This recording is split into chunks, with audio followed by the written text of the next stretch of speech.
The late-night subway has a certain kind of hum, you know? It's not just the rattle of the tracks or the electric buzz of the fluorescent lights. It's the sound of a city exhaling, of a million stories heading home. But some nights, the stories aren't so ordinary. Some nights, they find you. It was one of those sticky August evenings. The air in the station was thick and heavy, smelling of damp concrete and something vaguely metallic. I was heading home after a late shift, my eyelids feeling like they had tiny weights attached. The platform was almost deserted, just me and a few other tired souls scattered along the length of it, each lost in our own little world of phone screens and thoughts. I sat down on a cold, hot bench, my bag slumping beside me.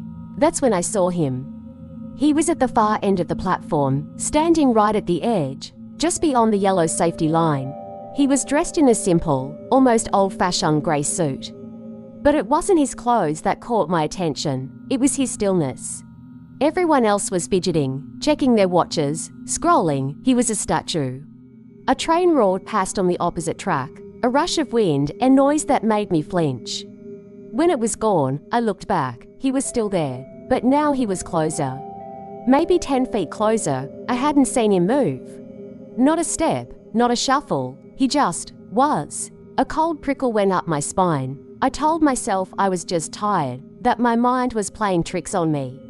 I'd blinked. Maybe he just walked quickly. Sure. I pulled out my phone, pretending to scroll through social media, but my eyes kept flicking up toward him.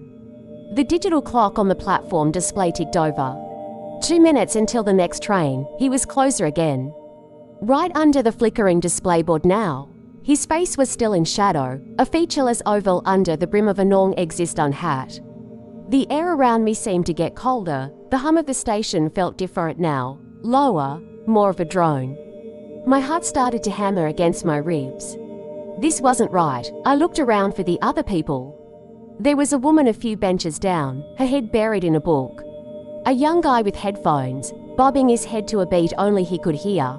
Did they not see him? Did they not see this statue-like man in the grey suit who was somehow closing the distance between us without ever moving?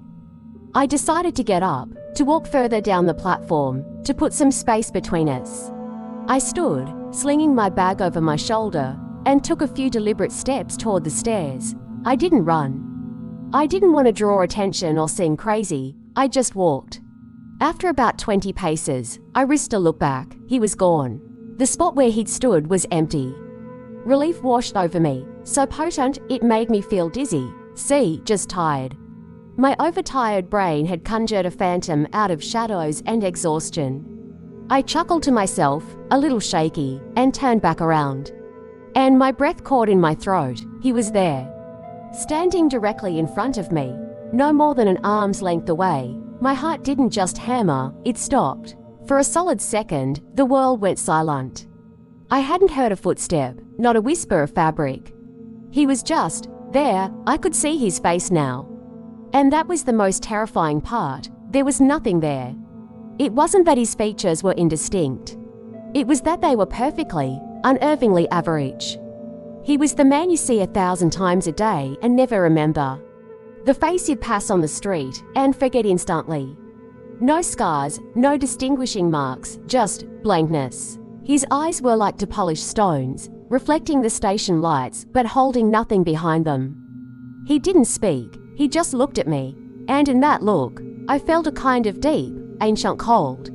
It wasn't aggression, it was observation. Like a sigh unto studying an insect. The seconds stretched into an eternity. My mouth was dry. I tried to scream, to say something, anything, but my voice was trapped in my chest. The other passengers were still in their own worlds, oblivious. It was like he and I were in a pocket of reality all our own. Then, he raised a hand, slowly, deliberately. He reached out and tapped my shoulder, just once. The touch was impossibly cold, like a piece of ice through my jacket. It sent a shockwave through my entire body. And then he smiled. It wasn't a friendly smile. It was a thin, tight line that didn't reach his empty eyes. It was a smile that said, "I see you." The roar of an approaching train filled the station, breaking the spell. The wind whipped my hair across my face. I blinked just for a second, And when I opened my eyes, he was gone again. The space in front of me was empty. The train screeched to a halt, its doors hissing open. I didn't think. I scrambled aboard, pushing past the few people getting off. I found a seat and pressed myself into the corner, my back against the cool plastic.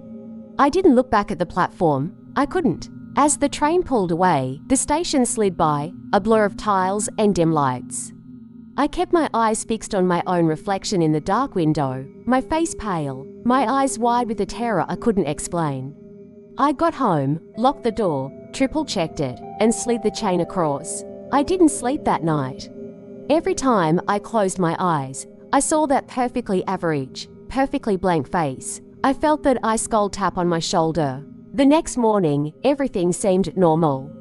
The sun was shining, the city was bustling. I tried to rationalize it, a waking dream. A hallucination brought on by stress and lack of sleep. It had to be.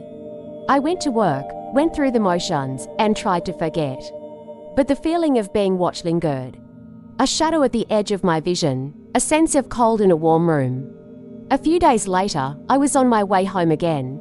It was earlier this time. The station was crowded, noisy, and bright. I felt safer surrounded by people. I was waiting for my train, idly watching the crowd surge and flow. Then I saw her. A woman across the tracks, waiting for a train going the other way. She was staring right at me, her face a mask of pure panic. Our eyes locked for just a moment. And in that moment, I saw her glance at something just beside her.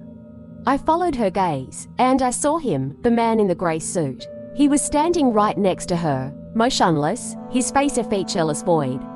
He slowly raised his hand. The woman flinched, her eyes wide with the terror I knew all too well. He tapped her shoulder. The train arrived, blocking my view. By the time it passed, she was gone, and so was he. I don't know what he is. A ghost, a hallucination, or something else. Something that walks the spaces in between, noticed only by those who are tired, or distracted, or maybe just unlucky. I don't take the subway late at night anymore.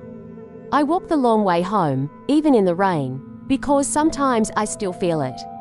That impossible cold, a phantom touch on my shoulder. And I know he's still out there, moving between the blinks of an eye, watching, waiting. And I just pray he never decides to do more than just tap. So next time you're waiting on a deserted platform, and you see someone who doesn't seem to belong, maybe look away. Pretend you didn't see them, because you don't want them to see you. And you really, really don't want them to know that you see them. Thanks for listening.